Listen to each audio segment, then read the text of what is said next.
रणनीती टाइम्स मध्ये आपलं सर्वांचं स्वागत आहे। सोलापूर ग्रामीण पोलिसांनी वाहन चोरी करणाऱ्या आंतरराज्यीय टोळीचा पर्दाफाश करून तब्बल 83,80,000 रुपयांचा मुद्देमाल हस्तगत केला आहे। या कारवाईत 5 आलिशान गाड्या व मोबाईल हँडसेट जप्त करण्यात आले असून 4 आरोपींना अटक करण्यात आली आहे।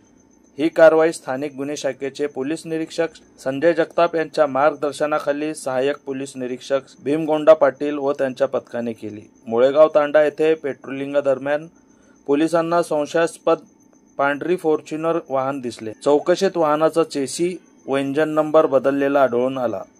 वाहनातील 4 इसमांना ताब्यात घेऊन कसून चौकशी केली असता आरोपींनी कबुली दिली की ते दिल्लीहून चोरीचे वाहने आणून बनावट कागदपत्रे तयार करून महाराष्ट्रात विक्री करत होते।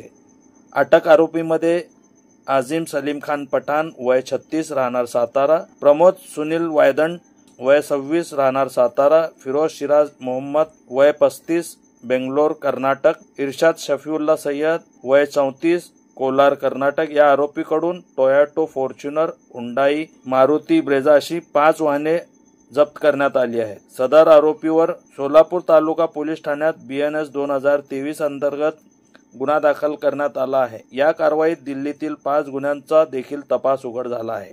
ही यशस्वी कामगिरी पोलीस अधीक्षक अतुल कुलकर्णी, अप्पर पोलीस अधीक्षक प्रीतम यावलकर यांच्या मार्गदर्शनाखाली पार पडली। स्थानिक गुन्हे शाखेचे अधिकारी व कर्मचारी यांचा या कारवाईत सहभाग होता। आपल्या शहरातील ताज्या घडामोडी पाहण्यासाठी रणनीती टाइम्सला सबस्क्राइब करा आणि बेल बटन प्रेस करा, लाईक आणि शेअर करा।